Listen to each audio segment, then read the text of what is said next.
She was called unfit to be a mother, until her billionaire ex sent a baby shower invite. The mansion rose before her like something pulled straight from a dream she was never meant to have.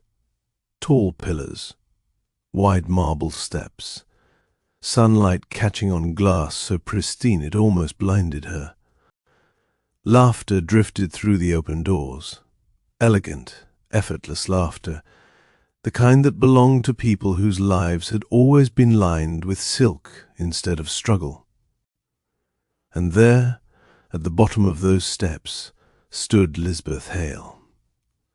One hand braced against the arch of her lower back, the other clutching the baby shower invitation so tightly the edges had curled. Her heart hammered in her chest like it was trying to warn her. You don't belong here. Turn around before it hurts again. But she didn't turn. She couldn't. Because this wasn't just a mansion, and this wasn't just a baby shower. It was his home, his event, his invitation. The billionaire the world envied, the man she once loved more than anything. The same man who had walked away months ago, leaving her to weather heartbreak alone. And now, he had called her back. Lisbeth inhaled shakily, trying to steady herself. Her dress, simple, cream-colored, the only one she owned that still fit, fluttered around her ankles in the gentle spring breeze. But the air felt heavy. Every breath tasted like nerves and memories. As she stepped through the towering entrance, the conversations inside softened. Faces turned. Whispered words rose like a soft static around her. That's the mother. She looks so ordinary. How did she catch Rowan Vale? Are we sure this wasn't an accident? Lisbeth swallowed hard. The judgment pressed against her ribs like a fist. It was the same tone, the same condescension, she'd heard in the bakery months earlier. She's unfit to be a mother. You'll see. Those words had cut deeper than any knife ever could. She blinked, pushing the memory down, because breaking now in front of these people wasn't an option. She lifted her chin and stepped farther inside, counting each breath, willing the shaking in her stomach to settle. But then everything stopped, because Rowan appeared at the top of the stairs. Not the billionaire the world knew, dressed sharp, unshakable, commanding entire boardrooms with a single look. He looked almost human. His hands were clenched at his sides, and his eyes, those familiar dark eyes, searched the room until they found her. The moment he spotted her, his expression shifted, softened, like someone had peeled away the layers he had spent months building. He descended the stairs slowly, as if he couldn't quite believe she was really there, and then he was standing in front of her. Close enough that she could smell the faint notes of cedar and warm musk she used to fall asleep beside. Close enough that she remembered everything she'd tried so hard to forget. Lisbeth.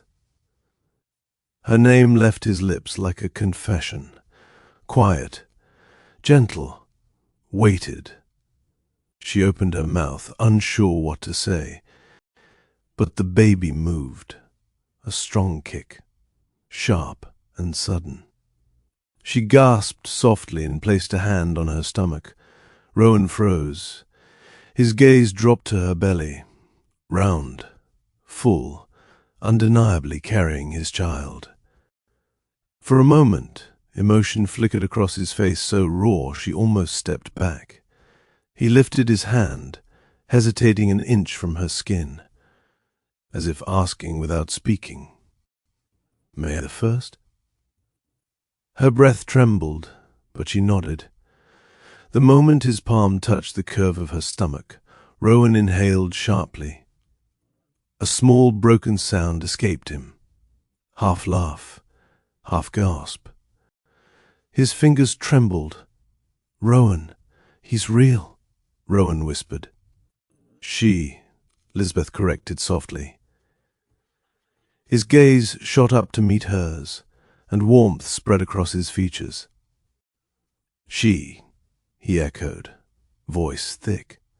"She's really here." Lisbeth nodded. Unable to speak for months, she'd pictured this moment. Imagined him seeing her belly for the first time. Imagined the pain, the shock, the awkwardness. She never expected this. Never expected Rowan Vale, the man the media painted as cold and composed, to look at her like she held the universe inside her. The reverence, the regret. He withdrew his hand slowly, exhaling shakily. "Thank you," he whispered, "for coming." She opened her mouth to speak, but her throat closed. A storm of emotion swirled inside her. Uncertainty, longing, hurt, hope. Without meaning to, she stepped back a tiny inch. Rowan noticed. His jaw tensed, his voice cracked. But she couldn't do this. Not yet. Not without knowing whether this was a gesture of love or guilt. Behind them, the chatter resumed, soft but intrusive. Someone whispered loudly enough to sting. Why would Rowan invite her? She's not even fit to be a mother. The words hit her like a slap. Rowan heard them too. His expression hardened, not at her, but in furious defense of her. But before he could speak, Lisbeth lifted her chin, not in pride, but in strength. The same strength Rowan had once admired, the strength she'd fought to rebuild every day since he left. "Why did you invite me, Rowan?" Because this wasn't just a baby shower. It was the beginning of an explanation she had needed for months. The beginning of an emotional confrontation they could no longer avoid. The beginning of a love story that had cracked, but hadn't shattered completely. He took a slow breath, as if gathering years of unspoken words. "I invited you," Rowan said quietly, "because I couldn't stay away any more." Long before Rowan Vale's name appeared in glossy magazines, long before investors chased him like he was the second coming of genius, long before the world tried to claim him, he was just a man who walked into a quiet little bakery at precisely 7:20 every morning. And Lisbeth Hale, she was the woman who always noticed. The riverfront district was still waking when Lisbeth arrived at the bakery every day. She loved those early moments, when the ovens hummed like warm giants, when freshly baked bread filled the air with the scent of home, when the world felt gentle. On the morning she first met Rowan, she was kneading dough with her forearms dusted in flour, hair tied in a loose braid, humming quietly to herself. The bell above the door chimed. She wiped her hands on her apron and turned and froze. A man stood in the doorway, sunlight catching along the angles of his face. Not handsome in the loud, striking way of movie stars, but handsome in the way winter sunlight was, cool, quiet, unexpectedly warm when it touched you. Just one word, but it was enough for her heart to skip. "Morning," she replied with a small smile. He approached the counter slowly, almost cautiously, as if he wasn't used to stepping into spaces that smelled like cinnamon instead of ambition. "What can I get for you?" she asked. He paused. Then he said something she would remember for a long time. "What do you recommend for someone who hasn't slept in 2 nights? She handed him an oat muffin and poured black coffee. "You're honest," he said, surprised. "Isn't everyone?" she asked. His lips quirked into a ghost of a smile. "No," he said quietly. "They're not." He paid, thanked her, and left. Lisbeth didn't think much of it, until he came back the next day, always at 7:20, always ordering the same thing, always looking a little less exhausted when she smiled at him, that she baked because making people happy made her feel useful, as if every word she spoke mattered.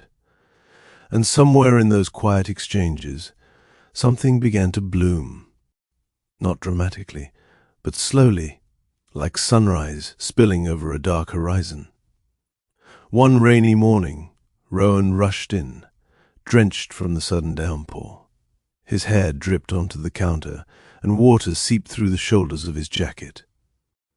"You're soaked," Lisbeth said, grabbing a towel before he could protest. She handed it to him, then reached over the counter to pat water off the back of his collar. He froze, not because of the touch, but because he wasn't used to anyone caring for him in small, quiet ways. Most people in his life wanted something from him, his time, his ideas, his potential. Lisbeth wanted nothing, just to make sure he didn't catch a cold.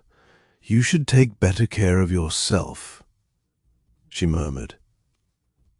He stared at her, not at her beauty, though she was beautiful in a soft, unassuming way, but at her heart, at her gentleness, at her strength, the kind most people overlooked.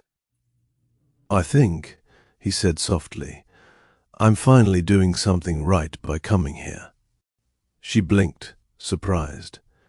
"Because," he said, voice aching with truth, "I feel calmer around you." Her heart fluttered, but she hid it behind a laugh. "Well," she said, "coffee and muffins will do that to a man." But Rowan knew it wasn't the coffee. It was always her.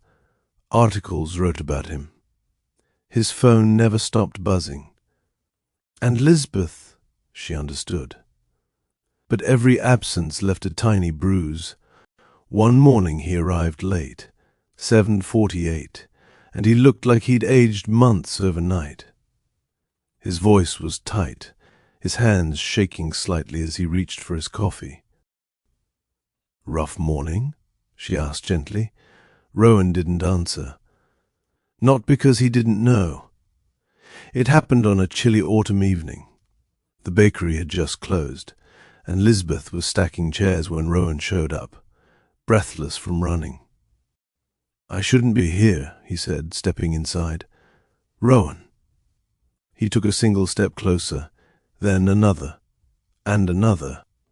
After that first kiss, everything between Rowan and Lisbeth shifted, not suddenly, but with a gentle, inevitable pull. Their relationship unfolded in small moments more than grand ones. Rowan didn't sweep her into limousines or shower her with extravagant gestures. That wasn't who he was back then. They walked by the river after her shifts, sharing pastries she accidentally made extra of. They sat on the steps outside his half-renovated office, eating sandwiches and watching the city lights flicker on. It was simple, uncomplicated, raw, the kind of love that grows in silence rather than spectacle.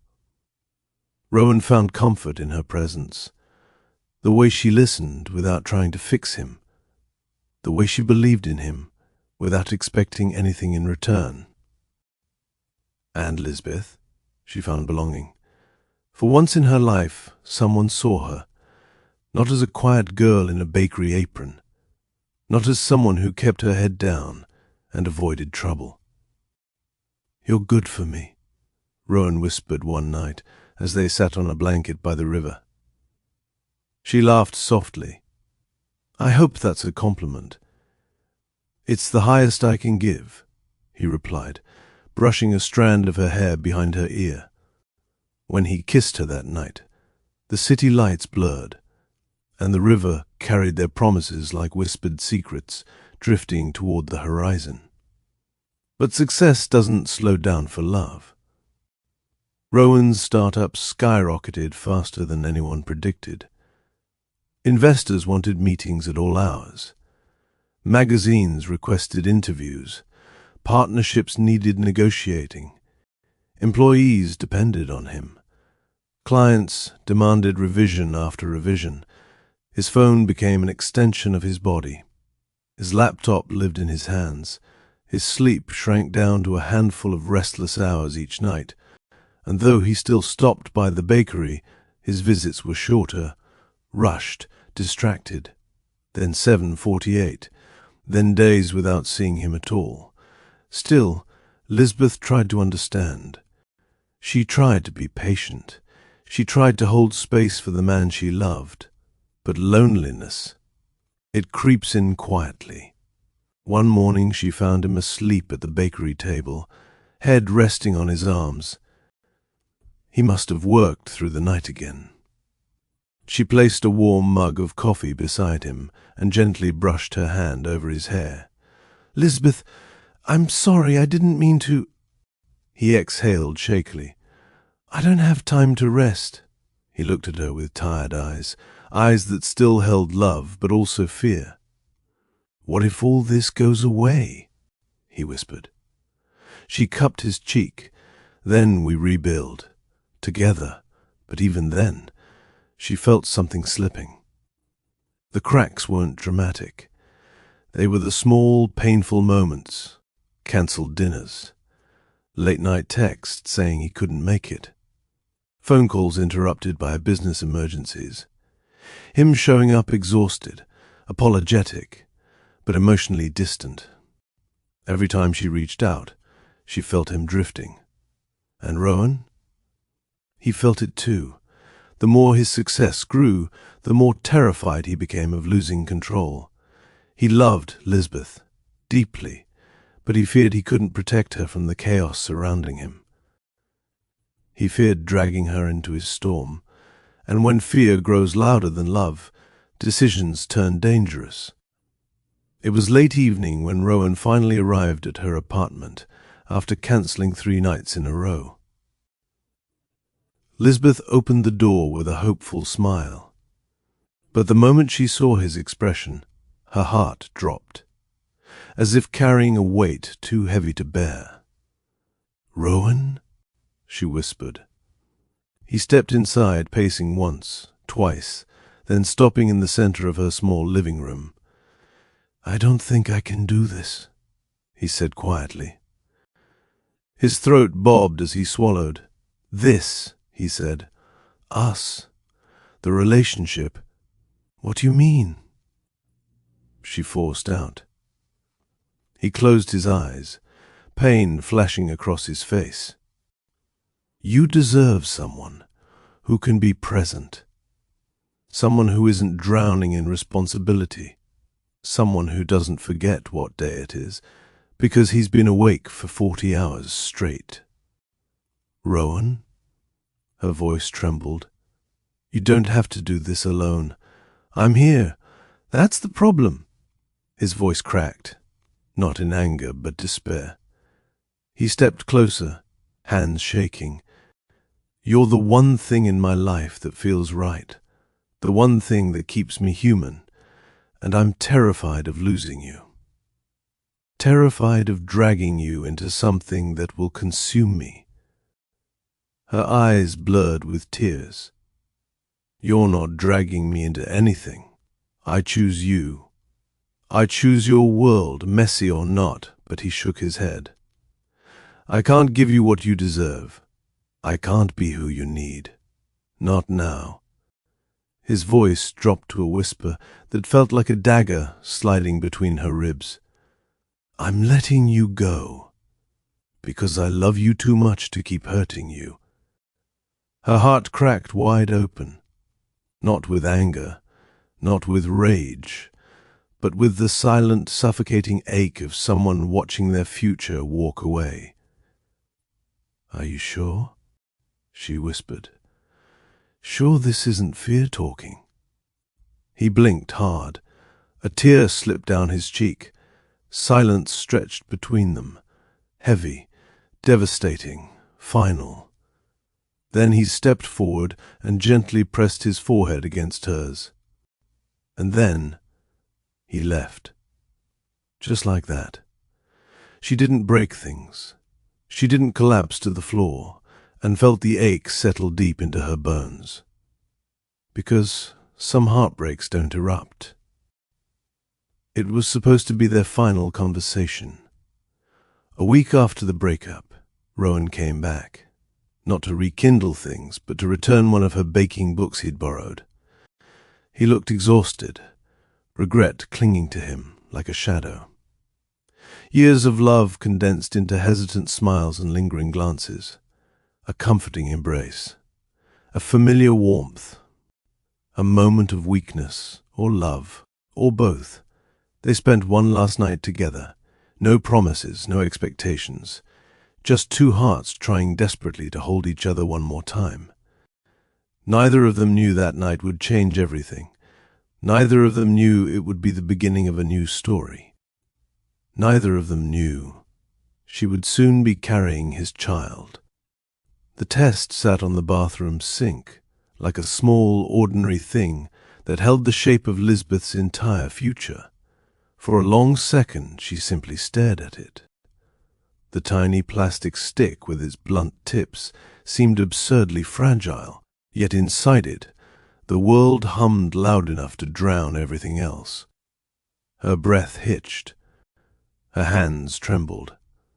She thought of the flour dust motes that danced in the bakery mornings, of the warm steam of the ovens, of how she'd once believed that life's safety came from doing the right thing and staying small. She hadn't thought about the possibility of a life that would change the map of her days so completely.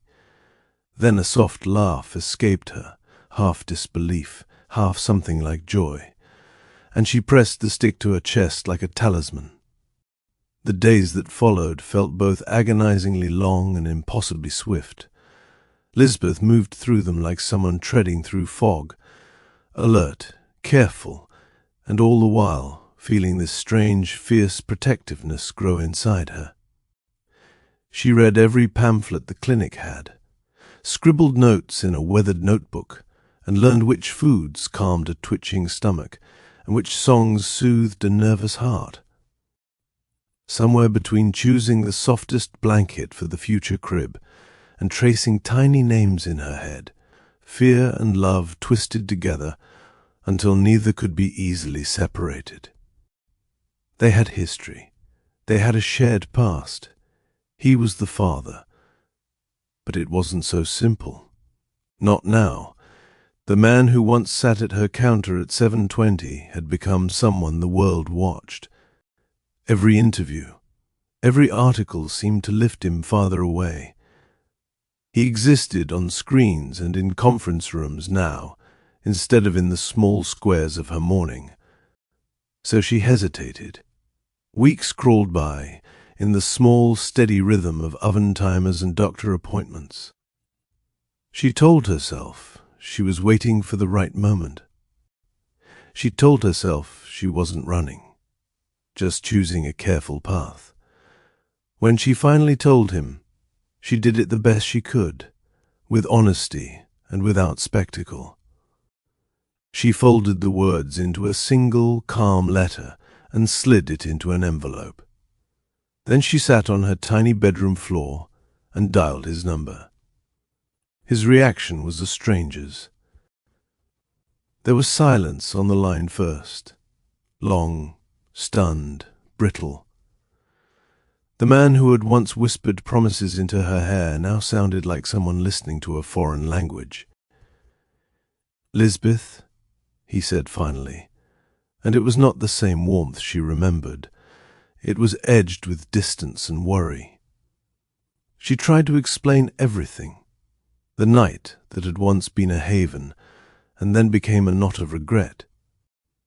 She told him about the life beginning in her, the plans she'd already started making, the fear that sometimes wrapped itself tight around her like an invisible hand.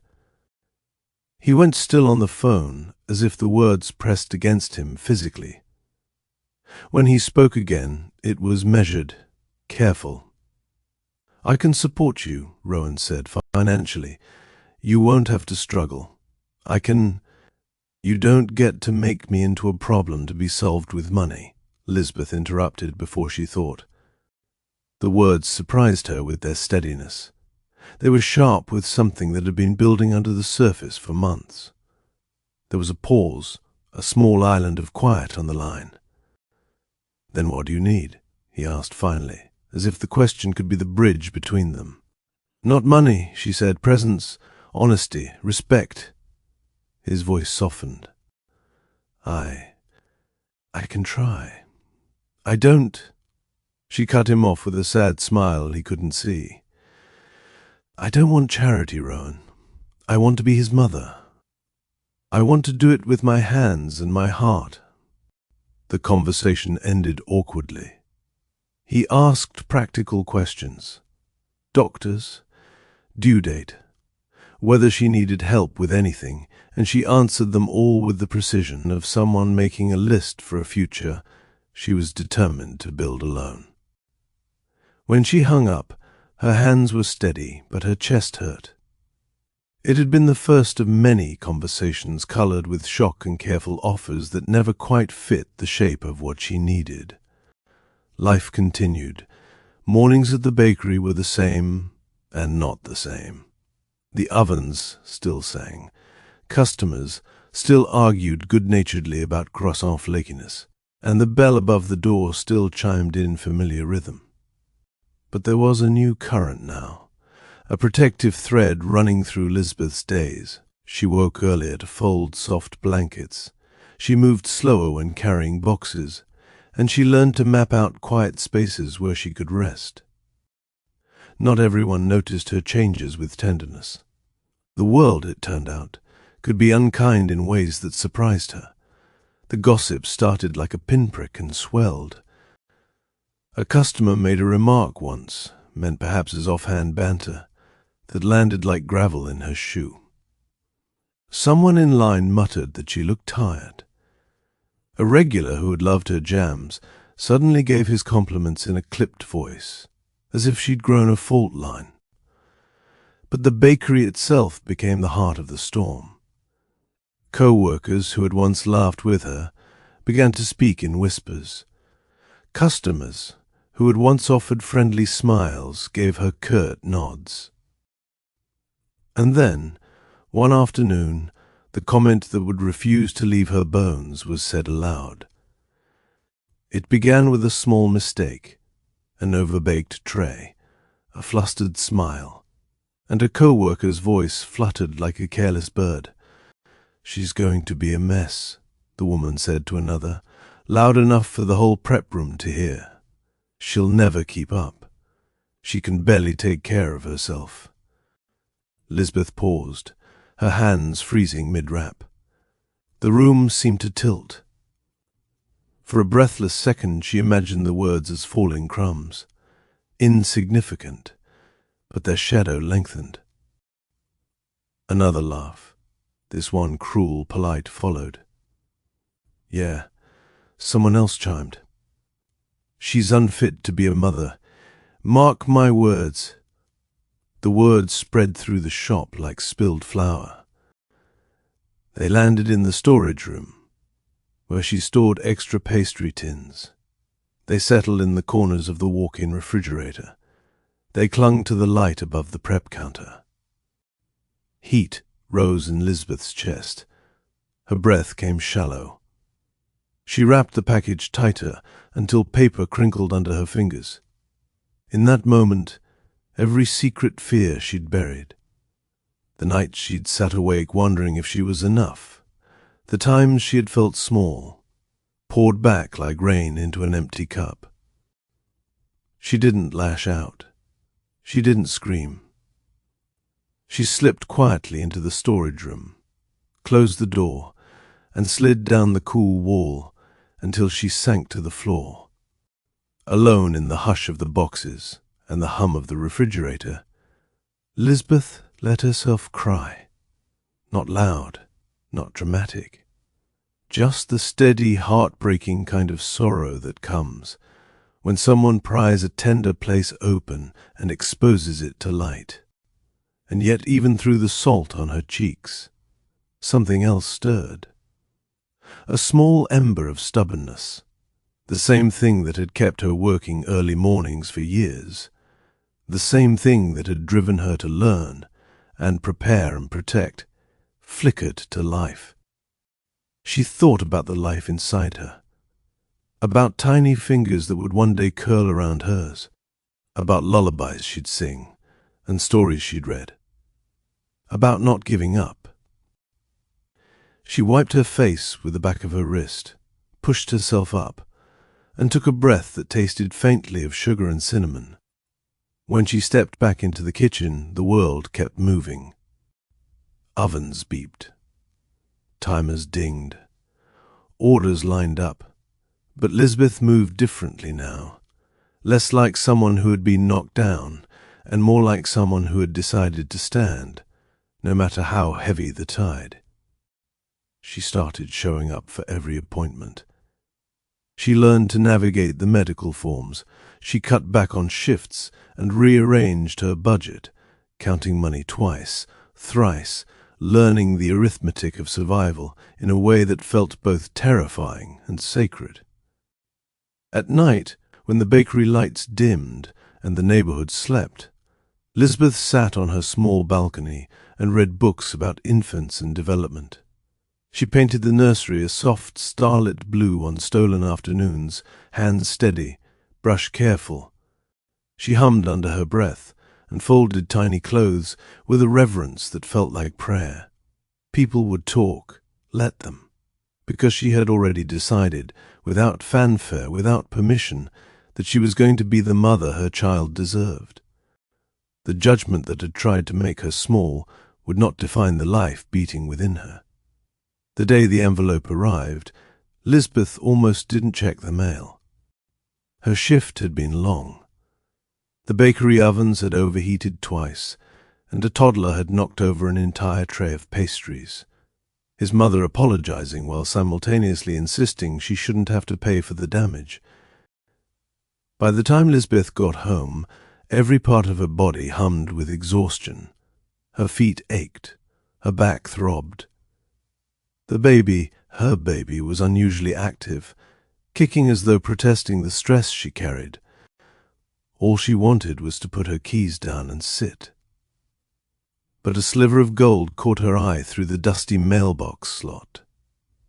She frowned, rubbing tired eyes, thinking it was a flyer or some new marketing ad. But when she opened the box, her breath caught. It wasn't a flyer. It was an envelope, thick, elegant, snow-white with gold edges, no return address. Just her name, handwritten across the front. Lisbeth Hale. Her heart stuttered. She knew that handwriting. She knew it down to the weight of each curve, the soft upward tilt at the end of every word. Rowan. Her fingers trembled as she slid a nail under the seal and carefully broke it. A soft whisper of air escaped the envelope as if the letter itself had been holding breath. Inside sat a card, heavy, expensive cardstock embossed with gold lettering. Her name was printed inside again, surrounded by flourishes. Then she saw the title, Baby Shower Invitation, hosted by Rowan Vale. For a moment, the words didn't register. She reread them once, twice, a third time. Her chest tightened, her vision blurred. The card suddenly seemed too heavy for her fingers to hold. A baby shower? Hosted by Rowan. She leaned against the wall of her apartment, gripping the card like it might vanish if she loosened her hold. A joke? A mistake? A misunderstanding? But then she saw the small handwritten note tucked inside. Rowan's handwriting again, careful, deliberate, almost vulnerable. Lisbeth, I know I haven't been what you needed. I know I failed you in ways I can't undo, but I want to celebrate you and our child. Please let me do this. Rowan. Her throat constricted. These were not the words of a man checking a box on a list. These were not the clinical sentences he'd spoken over the phone months ago. Something aching, something reaching, something that felt dangerously like longing. She slid down the hallway wall and sat on the cold floor, holding the letter to her chest. For a few moments she didn't breathe. She just stared at it, heart pounding, emotions rising like a tide she couldn't control. She didn't know whether to cry. She should have ignored it. But another part of her, the part that had once loved Rowan Vale with every vulnerable corner of her being, felt something loosen inside her chest. A baby shower, for her, hosted by him. Why now?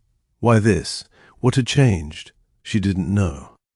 But something in her whispered, "You need to go. Not for him. Not for appearances. For herself. For clarity. For closure, or whatever waited on the other side of that mansion door." The day arrived wrapped in a kind of unnerving beauty. Sunlight spilled across the sky in streaks of gold that looked almost unreal.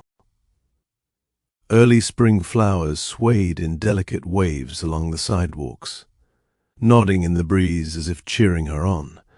The air smelled like lavender and fresh earth, alive and new. Lisbeth, dressed in the soft cream maternity dress she had saved for something special, though she hadn't known what that would ever be. The fabric floated around her body like a quiet whisper of comfort. As she stood in front of the mirror, she pressed her hands gently against the curve of her belly. "It's okay," she whispered to her daughter, but her voice trembled against the lie. She wasn't okay. Not completely. Not when she was walking into a world she'd once been part of, only in Rowan's arms. Not in her own right. Her taxi pulled up to a wide set of iron gates. Beyond them stretched the Vale estate, larger, brighter, more breathtaking than she remembered from photos. Her breath caught. Every instinct in her body told her to turn around. But she couldn't, not when this might be the moment that decided the shape of the rest of her life. So she walked, one slow step at a time, through the gates, along the winding stone path lined with fresh white roses, up the marble steps that gleamed like a promise. The doors were open. Music drifted out, soft, elegant string instruments. Voices mingled inside, low, curious, refined. And then she stepped in. But then everything stopped, because a familiar presence filled the doorway of the grand staircase. Rowan Vale. Steady, breathtaking in a dark grey suit that fit him like a second skin. His eyes scanned the room with barely restrained urgency, and when they landed on her, the tension in his shoulders melted, his jaw softened. He didn't look at her like a stranger. He didn't look at her like a responsibility. He looked at her like she was the only person in the room. He approached her slowly, like he was afraid she might vanish if he moved too fast. "Lisbeth," he said quietly. She was fighting tears. Tears from the whispers, from the months alone, from the hurt she hadn't realized she'd carried so close to the surface. "Why invite me here? Why now?" Rowan inhaled sharply. "Because I don't want to lose every part of us," he said. "And I don't want to lose you." The room faded. The whispers silenced. All that remained was the man who had once held her heart, and the possibility that he still held pieces of it. The soft murmur of guests faded behind them as Rowan guided Lisbeth toward a quieter corner of the enormous room. She walked beside him, hands trembling slightly at her sides, trying not to notice the way some guests tracked their steps with eyes sharp enough to cut. But Rowan noticed, and every time someone stared too long or whispered behind a manicured hand, his jaw tightened a little more. He stopped by a table carefully arranged with gifts, expectedly lavish ones wrapped in silk paper and tied with gold bows, but Lisbeth barely saw any of it. All her senses were tuned to him. Rowan. The man she had once loved so fiercely. The man she wasn't sure she could trust again. He swallowed hard before speaking.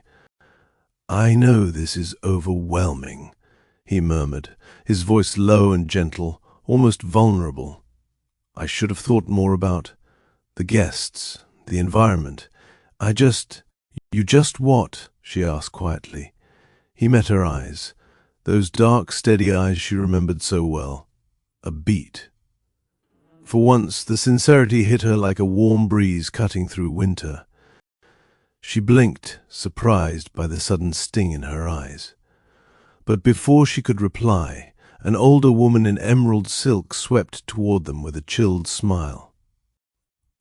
"Rowan, darling," she chimed, eyes flicking to Lisbeth with polite disdain. "You didn't tell us the mother would actually attend." Lisbeth stiffened. Rowan's expression turned cold, icy enough to freeze the room. "She was invited," he said, voice dropping into the deep, authoritative tone the business world obeyed without question. The woman faltered, color rising in her cheeks. She offered a brittle laugh. "Oh, of course. I just meant, well, she's radiant." It was a lie wrapped in perfume and money. But Rowan stepped subtly closer to Lisbeth, as if shielding her. "Excuse us," he said firmly, placing a gentle hand on Lisbeth's back. He led her away again, and she exhaled shakily. "You didn't have to defend me," she whispered. "Yes," Rowan said, his voice tight with emotion. "I did. And I will." Before she could process the weight of that promise, a soft bell chimed, signaling the start of a baby shower game. People gathered around a long table covered with pastel cards and tiny figurines. Lisbeth felt wildly out of place. But Rowan looked at her with a small, hopeful smile. "Play with me?" he asked softly. The question stunned her. This wasn't Rowan the businessman. This wasn't Rowan the billionaire. This was Rowan, who used to sit on the bakery counter, swinging his legs like a child, arguing with her about whether oatmeal cookies counted as breakfast. She nodded. They took seats side by side as the hostess explained the game. Guests were to write heartfelt wishes for the baby, the table filled with murmurs and rustling paper. Lisbeth stared at her blank card for a long moment. Her throat tightened. She wasn't sure her heart was steady enough for this, but then Rowan leaned closer, his shoulder brushing hers. He began writing slowly, painstakingly carefully, his brows furrowed in concentration. When he finished, he turned the card toward her. His handwriting was as familiar as a heartbeat. "My wish for you, little one, is that you always know your worth, that you grow surrounded by gentleness, that you inherit your mother's heart." Lisbeth's breath caught. "That's beautiful," she whispered. He didn't look at the card. He looked at her. "It's true," he said quietly. "She'll be lucky to have you." The words slid into a hollow place inside her and filled it with warmth she wasn't ready for. She swallowed the lump rising in her throat. Before she could speak, a soft ripple of laughter drew their attention.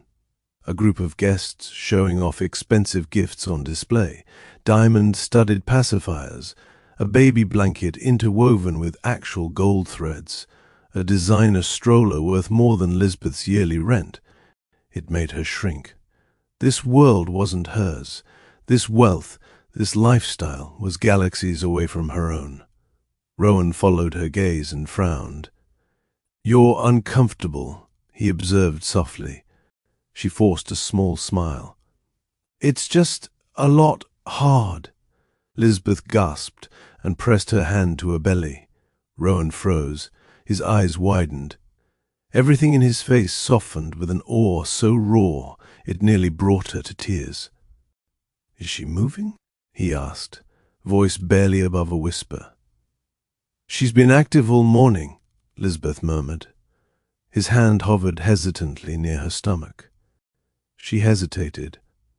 Her heart raced, but she nodded. He placed his palm against the gentle curve of her belly, and the baby kicked again, this time even stronger. Rowan inhaled sharply, emotion crashing over his features like a tidal wave. His hand trembled, his eyes closed, jaw tightening in a way she'd never seen before. A choked breath escaped him. "God," he whispered, "that's our daughter. Our daughter." Lisbeth's heart twisted at the softness of the words. He bent his head slightly, forehead nearly touching her shoulder, as though grounding himself through her presence. When he looked up again, there was no mask, no composure, no billionaire veneer, just Rowan, vulnerable, present. "Thank you," he whispered, eyes glistening, "for letting me feel that," the closest they'd felt since everything fell apart. Then a faint, judgmental laugh tore through the moment like a blade. "I still can't believe he invited her," someone murmured behind them. "It's almost charitable." Rowan's entire expression darkened. He turned sharply, voice like distant thunder. He was claiming her, protecting her, standing with her. Rowan turned back toward her, expression softening again. "Come with me," he murmured. He guided her down a quiet hallway away from the noise. The air hummed with tension as they stepped into a sunlit sitting room overlooking the garden. Private, still safe. Lisbeth stood there, hands folded over her belly, watching Rowan pace once, twice, then stop in front of her. "I didn't handle things right," he said, voice rough. "I thought distancing myself would protect you from the chaos I live in, but all I did was hurt you." Her breath caught. She didn't expect honesty this raw. He continued, eyes locked on hers. "I didn't think I deserved to be a father," Rowan admitted. "My life is messy, demanding.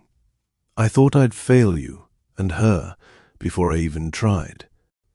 And now?" she whispered. "And now," he said quietly, voice trembling, "I want to try. I want to be part of this. I want to be in her life. In your life." She looked at him, deeply, fully. "People said I'd be an unfit mother," she whispered, barely audible. Rowan's eyes sharpened. "Then those people don't know you," he said fiercely. "Because, Lisbeth, I've never known anyone braver." Her breath unsteady, she didn't look away. For the first time, she believed him. The sun was beginning to set by the time the baby shower wound down, soft streaks of lavender and rose painting the sky through the mansion's towering windows. Guests filtered out, one by one, their heels clicking like distant echoes on marble floors. The orchestra's music faded into silence. The once bustling room quieted into something gentle and breath-held. Lisbeth stood near the doorway, clutching a small gift bag Rowan had insisted she take. Inside was a single baby blanket, soft, hand-woven, and clearly chosen with care. Unlike the extravagant gold-threaded blankets on display earlier, this one was simple, warm, real. She smoothed her hand over her belly, already feeling the baby settle into the evening's calm. When Rowan approached her again, there was a softness in him she hadn't seen in months, something tentative and hopeful. "Let me walk you out," he said. She hesitated. She shouldn't let him walk her anywhere. Not when her emotions were already a fragile, trembling thing, but she nodded. Rowan opened the grand doors, and they stepped into the cool evening air. The garden was washed in twilight, the kind of light that made everything look softer, gentler, suspended between day and night. They walked side by side down the long path toward her car. The quiet wasn't uncomfortable, just heavy with everything neither of them knew how to say. Finally, Rowan exhaled a slow breath. "I didn't expect today to feel like this," he said, voice low. Lisbeth looked up, hands resting on her belly. "What did you expect?" He gave a humorless smile. "Honestly, I thought you wouldn't come." Her heart twinged. "I almost didn't." She looked at him then, really looked at him. His shoulders weren't held in the rigid, businesslike posture the world was used to seeing. His hands weren't clenched around a phone or laptop. He wasn't unreadable or distant. He looked like Rowan. The Rowan she used to know. The Rowan who once leaned against her bakery counter, sleepy-eyed and grateful for her smile. A moment passed. Then she whispered, "I didn't expect it to feel like this either." He stopped walking. So did she. The air between them shifted, charged, vulnerable, trembling. "What does this mean?" Rowan asked softly. Lisbeth searched his face. The man who had once broken her heart was looking at her now like he was afraid to even breathe wrong. "It means," she said slowly, "that I don't know what to do with you." His breath caught, just slightly. "That's fair," he murmured. She glanced away. "It's still painful. Everything that happened. Every moment you weren't there." He stepped closer, not enough to crowd her, but enough that she could feel his warmth. "I know," he whispered, "and I can't undo that. But I want to try to make it right. I want to be here now. Fully, not halfway, not from a distance." Her heart trembled beneath her ribs, but she wasn't ready to drown in hope just yet. "You walked away once," she whispered. "How do I know you won't do it again?" He swallowed hard. "Because," he said, voice rough with emotion, "I've lived every day since wishing I hadn't." The words hit her like a soft punch. Undeniable. Unfiltered. He just held his hand close enough that she felt the warmth of him. "I was drowning in responsibilities, afraid of failing. Afraid that I'd ruin your life the way my world was ruining mine." He stepped closer. Just one step. It was terror. "Because I thought you deserved better than a man learning how to breathe." Lisbeth blinked rapidly, her throat tightening. "And now?" She whispered again. "Now," Rowan said, taking another slow breath, "all I want is to be someone you and our daughter can depend on. Someone who shows up. Someone who stays." Silence fell. The sky darkened into a deeper purple, and street lamps flickered on like quiet guardians. A breeze moved past them, rustling the leaves and carrying the scent of lilacs. Rowan extended his hand, the one he'd kept hovering near hers. Just offering. She stared at it. Then he said the words she wasn't prepared for. "Come to dinner with me." Her breath hitched. Rowan quickly added, "Not as a date. Not as anything you're not ready for. Just as two people who care about each other. Let me show you I can be present. Let me start there." Lisbeth looked down at his hand, then up into his eyes, those familiar, steady, aching eyes. Her heart beat a slow, uncertain rhythm, but then she whispered, "Okay." Rowan's eyes widened slightly, like he hadn't expected her to say yes. Then a slow, genuine smile spread across his face, warm enough to melt the last shards of sunset. "Okay," he echoed. He gently curled his fingers around hers, tentatively at first, then with more certainty as she let her hand rest in his. They walked the rest of the path in silence, fingers laced, hearts louder than their footsteps. At her car, he opened the door for her. His fingertips brushed her hand as she settled inside. "Text me when you get home," he said softly. "I'll be waiting." She nodded. He leaned down, his voice a whisper against the twilight air. "Thank you for giving me a chance to prove myself." And for a moment, just a small one, Lisbeth let herself believe that maybe, just maybe, something broken might be repaired. He closed the door gently. She watched him through the window as she drove away, standing beneath the soft glow of the driveway lights, watching her leave the way someone watches a fragile hope disappear into the night. He didn't move until her car was gone. The first time Rowan showed up at the bakery after the baby shower, Lisbeth was behind the counter, pressing pastry dough into neat, even rounds. The morning light slanted through the front window in gold bars across the floor. The bell over the door chimed one soft note. She glanced up, expecting the ordinary array of customers. Commuters, an elderly man who always read the paper, a college kid with headphones. But then she saw him. He stood in the doorway like someone stepping into a memory, grey coat, hands in pockets, hair slightly wind-blown.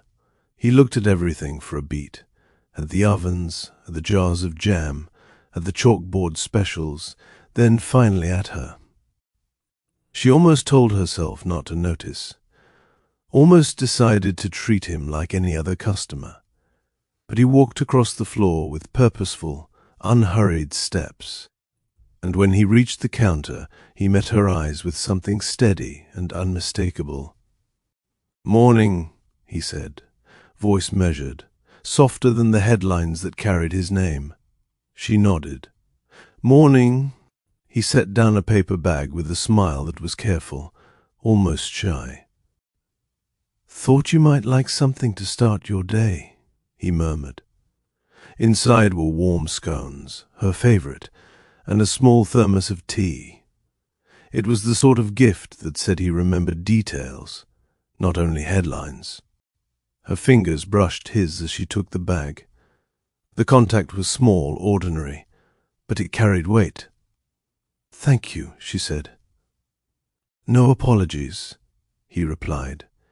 "Just small things." He started coming more often after that, but not as a spectacle. He came quietly. He came to sit after hours on a splintered chair by the window, hands curled around a cup, listening when she needed to talk, and silent when she didn't. He drove her to appointments when bad weather hit, carrying an umbrella like armor. He called before visiting, never barging in, always asking. Each small act accumulated into a pattern, one that said more than any grand gesture could. Lisbeth watched him carefully. She didn't let herself get swept away. She learned to calibrate her hope into something sensible, watch for consistency, not grand promises. Rowan understood that. He showed up again and again without the fireworks. He learned the art of being there. One afternoon, the two of them found their hands dyed in paint, sleeves rolled up and laughter escaping in reluctant bursts. "Starlight blue," Lisbeth said, watching the color pool on the roller. "It's soft, calming." Rowan's sleeve bore a streak of azure. He blinked down at it like an unexpected badge. "It looks good," he said. "Like the kind of sky that keeps its promises," she snorted, half amusement, half something tender. "You and your metaphors." He dipped the brush again, careful not to get paint onto the freshly laundered tiny onesies laid carefully on the crib. They worked in companionable silence, punctuated by occasional conversation that was both mundane and intimate, the kind that stitches two lives together. "Do you remember," Rowan asked after a while, stepping back to admire a smooth sweep of paint, "when we used to sit on the river steps and talk about nothing?" "I do," Lisbeth said. "I do as much as I try not to." He smiled, a real one, lighting the freckles near his eyes. "I used to think building a thing would make me steady. I thought once it stood, I could control it. I didn't know control is smaller than love." She set the roller down for a moment and met his gaze. "You're here now," she said simply. He nodded, fingers grazing the soft curve of the nursery's windowsill. "I'm trying to stay—" There was no pomp here, no announcement, no cameras, no crowds. Just two people folding tiny clothes, aligning socks in pairs, and making lists in the margins of old receipts. Rowan learned how to fold a onesie the way Lisbeth liked it, neatly, sleeves tucked in just so.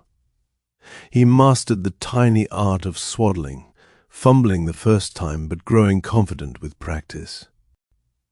Lisbeth taught him how to time the kettle so the steam didn't wake a sleeping stomach. He showed her how to set automatic bill pay when the nights grew too many and her memory too thin with exhaustion. These acts were small, sometimes clumsy, but they were steady. One night, as rain wrote soft lines against the nursery window, Rowan sat with her on the floor, their backs against a wall of stacked boxes and soft blankets. A single lamp painted them in honeyed light. She looked at him, expecting the old explanation about fear, work, the avalanche of responsibilities. She had heard it before, but each telling felt like new. "No," she said. He inhaled, organizing the words as though they were fragile things that might shatter if handled too roughly. "I used to think sacrifice felt noble," he said. "That if I kept you at a distance, I was protecting you. But it's not protection. It's fear dressing itself as discretion. I thought I could keep you safe by being absent. I thought I could keep you from the worst parts of me. I was wrong." She listened, the lamplight steady on his face. "I used to be so sure I could build a life by myself." He looked down, rubbing a thumb along the grain of the wooden floor. "Then I realized building is hollow without you in it." He paused. "And I'm terrified," he admitted, "that I'll fail again. That my past will bleed into our life. That I'll hurt you before I learn to help." Lisbeth's throat tightened. She had wanted him to say these things for months. Not grand vows, but the truth he had been cruel enough to bury. "You don't get to be perfect," she said quietly. "You just have to be present." Rowan reached for her hand, then, fingers warm and anchored. "I will try," he said. "Every day." They sat in that fragile honesty until the rain softened and the world outside hummed low and steady. They learned to forgive each other in the small ways, by making tea when one was tired, by reading aloud from those parenting books that contained more terrifying statistics than inspiration. One evening, while folding a mountain of tiny clothes, Rowan moved behind her and wrapped his arms around her waist. The gesture was not dramatic. It was domestic, ordinary, and full of an intimacy that had been missing. She leaned back against him, closing her eyes as if to memorize the pressure of his hand across her belly. "I'm scared," she whispered into his shirt. "So am I," he murmured. "But I want to keep showing up." He turned her in his arms, cupping her face with gentle hands. Their eyes met, soft, honest. He kissed her. Not the fierce, all-consuming kiss of first passion, but a kiss that tasted like apology and promise. It was slow, careful, and steady, an action that said more than 1,000 speeches could. When they broke apart, Lisbeth rested her forehead against his. For the first time in a long time, the future felt like something that might hold them both. "You should know," Rowan said after a breath, voice low. "I cried at the ultrasound. I didn't expect it. I thought I'd be composed. But seeing her, it felt like being given a second chance I didn't deserve." She smiled through unshed tears. "That's what you said on the staircase." He laughed softly. "I tend to repeat myself when I'm sincere." They folded the last onesie together, setting it carefully aside with the reverence of caretakers preparing for a tiny life. Outside, the rain eased. Inside, in the small painted room with its starlit blue walls and heap of tiny clothes, something new took root, cautious, trembling, and stubbornly hopeful.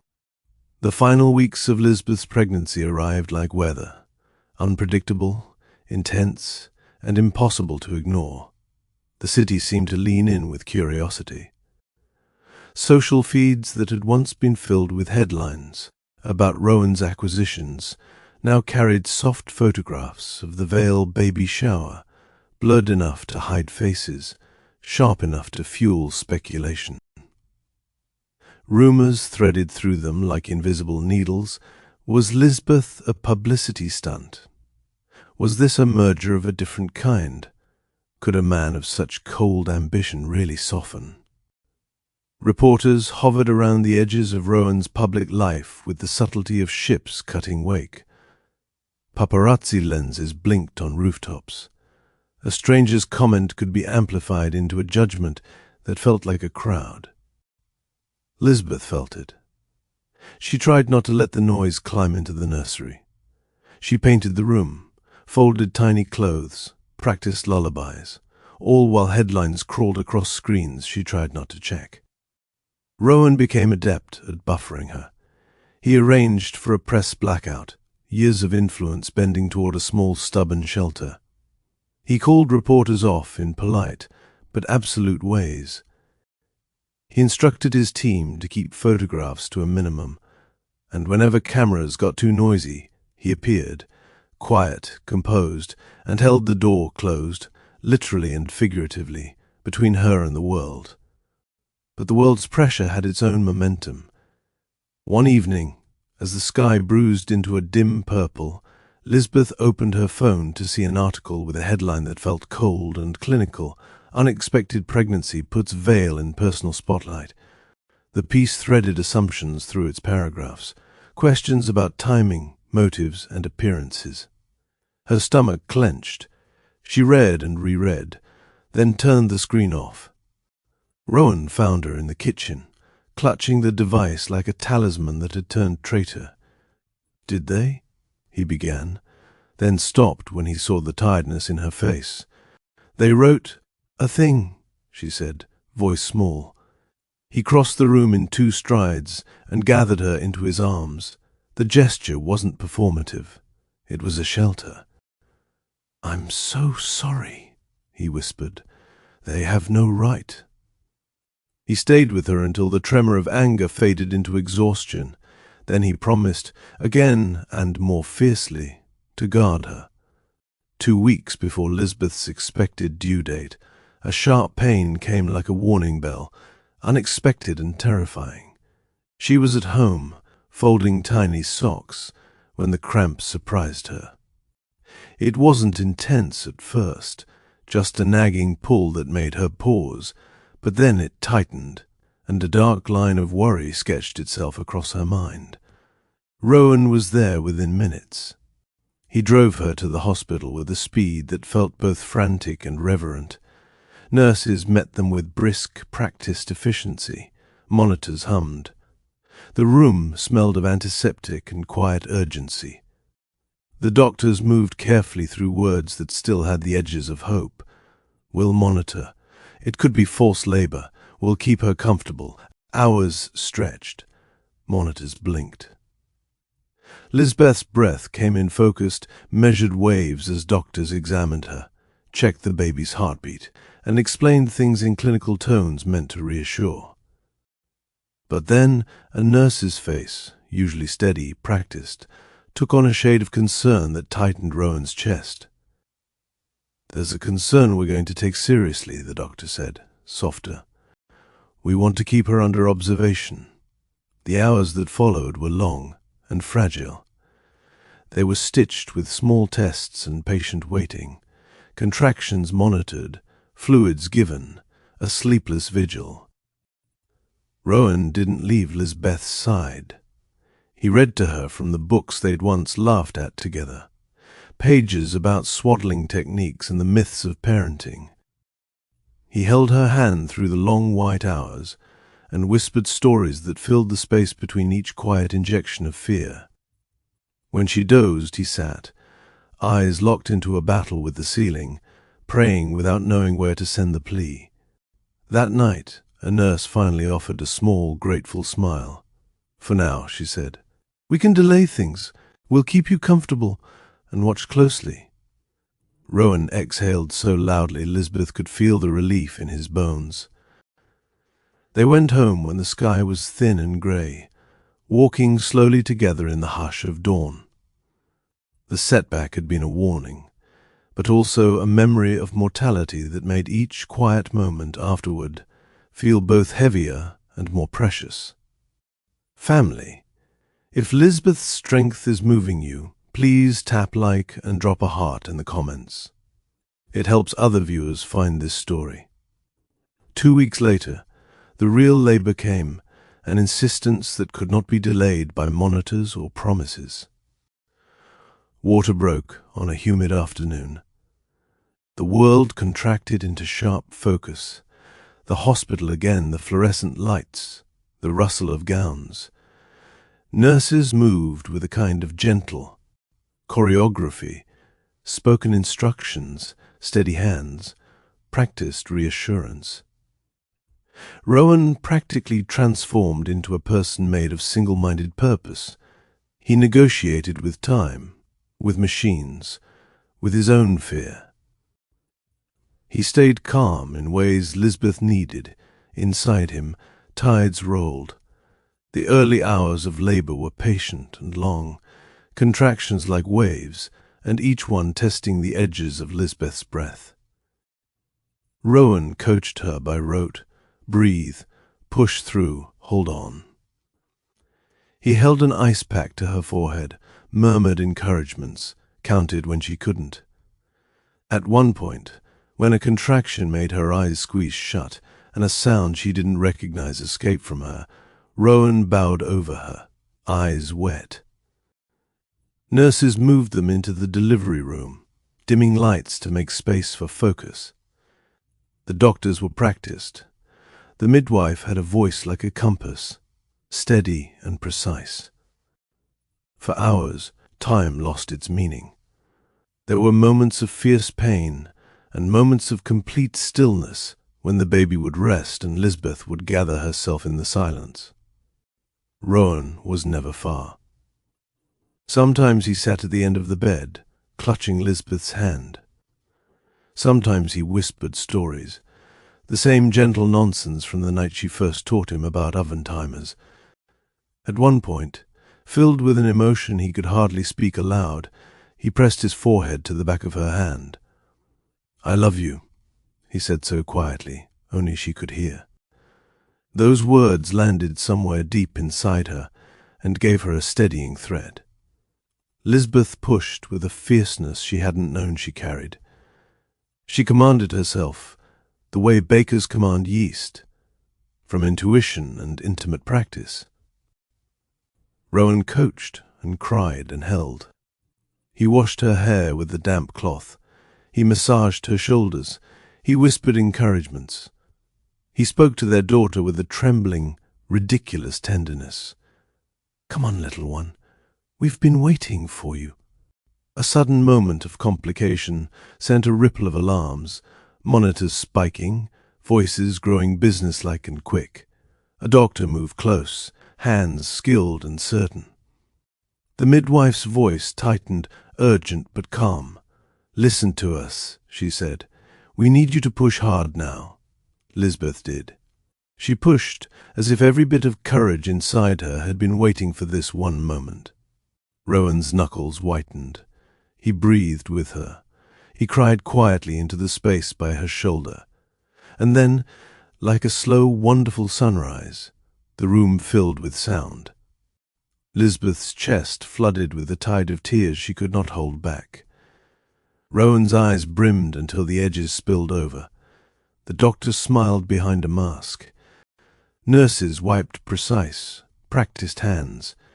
And then, tender and miraculous, the tiniest, most indignant voice she'd ever heard. Their daughter announcing herself to the world. They placed the child on Lisbeth's chest, small, warm, slick, perfect in the way newborns are, like a poem in miniature. Rowan bent over them, his face collapsing into something like awe. He cupped the child's head, so small it fit entirely in one palm. Tears streamed down his face without apology. "She's perfect," he whispered, voice cracking. "She's perfect." Lisbeth looked at him, really looked at him, and felt the whole tumult of months wash into a calm sea. He placed the baby gently in her arms, and then leaned his forehead against hers. For a breath, there was only the three of them, a mother and a father and the tiny, miraculous child, who had become the center of their orbit. Rowan kissed Lisbeth's temple. "Thank you," he said, his voice raw. "Thank you for trusting me. Thank you for letting me be here." She pressed the child closer, feeling the quick, bright heart beneath her hand. The world outside the hospital doors might still chatter and judge, but in that small room, the only truth that mattered was this: they had created life together, and they would meet the future together, messy and imperfect and fierce. When the pediatrician came in to check the newborn, Rowan stood ready with a small, ridiculous grin. He announced in a voice that made everyone in the room laugh softly, "She has my stubbornness already." "That's good. We'll need it." Lisbeth laughed through tears, and the room softened into quiet happiness.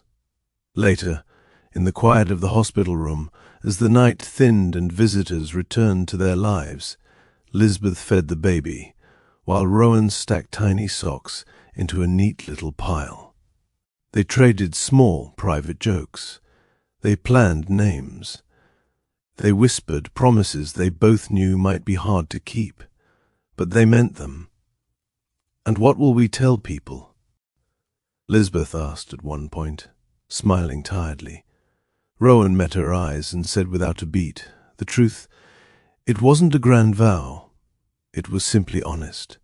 And for the first time in a long time that felt like enough.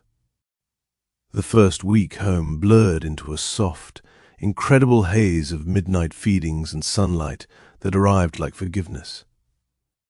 Lisbeth moved through the days with the new, careful rhythm of someone learning to hold a small life, one hand on the baby, the other on a mug that might still be slightly warm.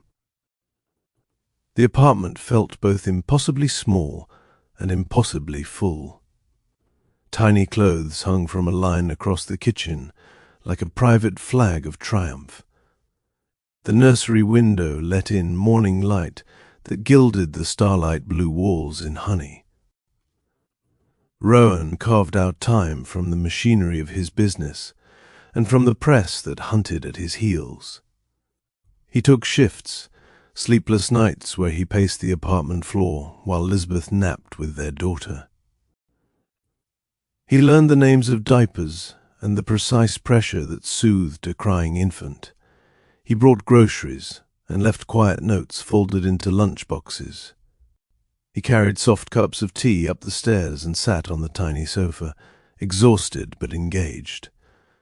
They were far from perfect. They bickered quietly about schedules. They argued over who would research a pediatrician and who would mend a ripped onesie. They had nights when Lisbeth's patience frayed and the world outside seemed particularly loud. But they were in it, present, imperfect, trying. As every small life lived under public attention, the press eventually pressed its weight against their door.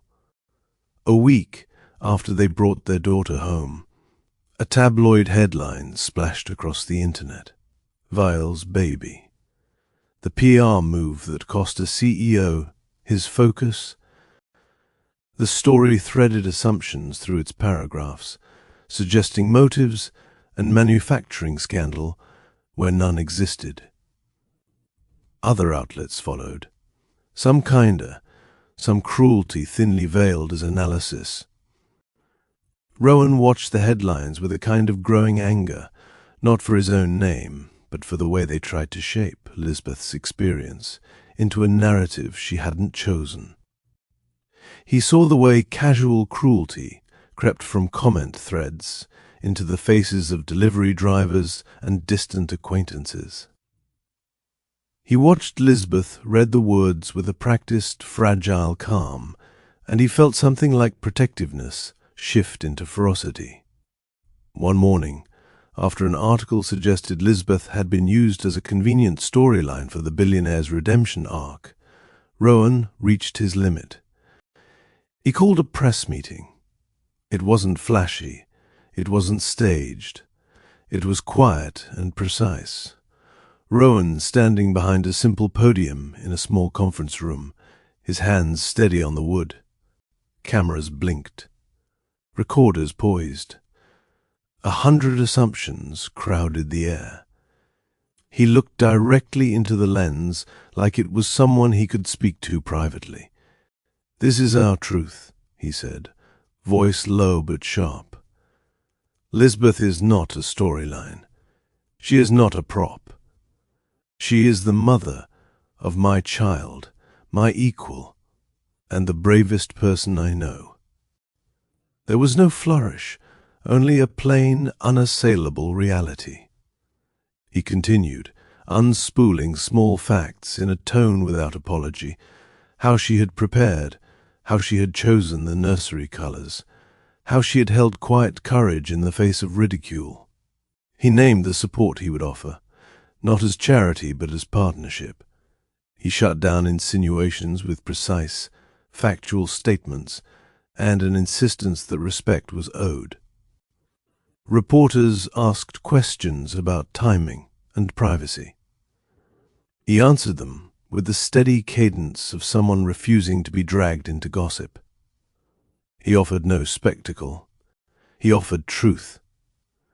The clip went viral, not for tabloid fury this time, but because of the earnestness in Rowan's voice and the clarity of what he said. People watched his steadiness, his admiration for Lisbeth, and something shifted in the conversation. A chorus of voices began to push back against the snark. Friends, colleagues, and even strangers who had been moved by the sincerity in his words. Lisbeth watched the footage from their living room, the baby sleeping in a sling across her chest. She felt something loosening in her, like a strap unbuckling, fear easing into a cautious relief. She sent Rowan a small message, "Thank you." He replied with a single line, "Always." Life didn't become easy because of one statement. Days still held fatigue and random jolts of worry, but the tenor around them softened. Some of the bakery regulars returned with warmer smiles.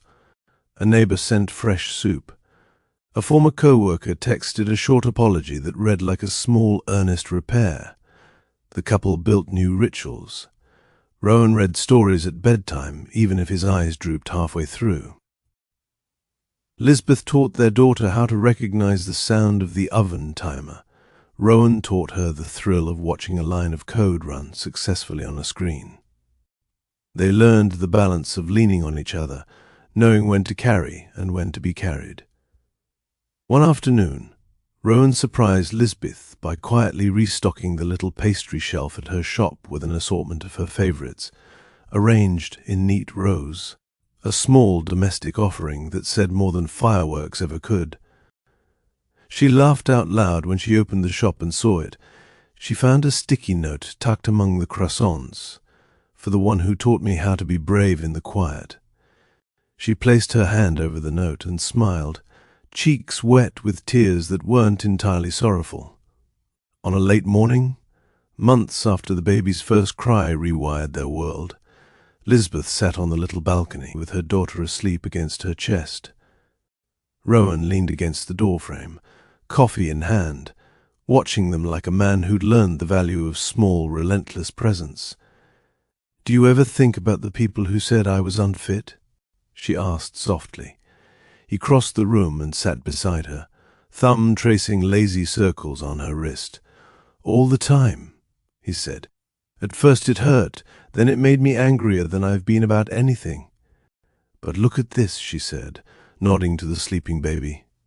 "None of that matters to her. None of their whispers define her. She has us, and that's what matters." Rowan kissed the top of her head. "We'll teach her kindness," he promised, "and how to work through fear, and how to stand up for what's true, and how to bake the best oat muffin," Lisbeth added with a playful lift of her eyebrow. "And how to build things that matter," he countered, smiling. They both laughed, a small, intimate sound that fit between them like a private chord. The story of Lisbeth Hale, once called Unfit to be a mother, had not been rewritten by a headline or a social feed. It was rewritten by the accumulation of quiet, stubborn choices, by showing up, by learning, by protecting what mattered, and by not letting other people's fear carve the edges of their truth. They learned that motherhood was not a label others applied. It was an action, a daily choice, a fierce and tender practice. They learned that love could fracture, then mend, sometimes stronger for the repair. They learned that judgment often says more about the speaker than the one spoken about. Family, if Lisbeth's courage moved you, if Rowan's choice to stand beside her inspired you, please like, subscribe, and share this story. Leave a comment below with the moment that touched you the most. Your engagement helps bring more love tales like this to life. Years later, when their daughter asked, one sleepy afternoon, why people sometimes said mean things about others, Lisbeth simply said, "Because fear looks for someone to blame, but that doesn't mean we have to listen." Rowan added, "We answer with truth and with kindness. And with our presence." They watched their daughter grow, stubborn, curious, and fiercely loved, into the kind of person who learned not to be defined by whispers. And sometimes, at dusk, Rowan and Lisbeth would sit on the balcony, watching the light turn soft, holding hands, and quietly marvel at the small miracle they had chosen to protect: a life, a family, and the stubborn, luminous love that had learned to stay.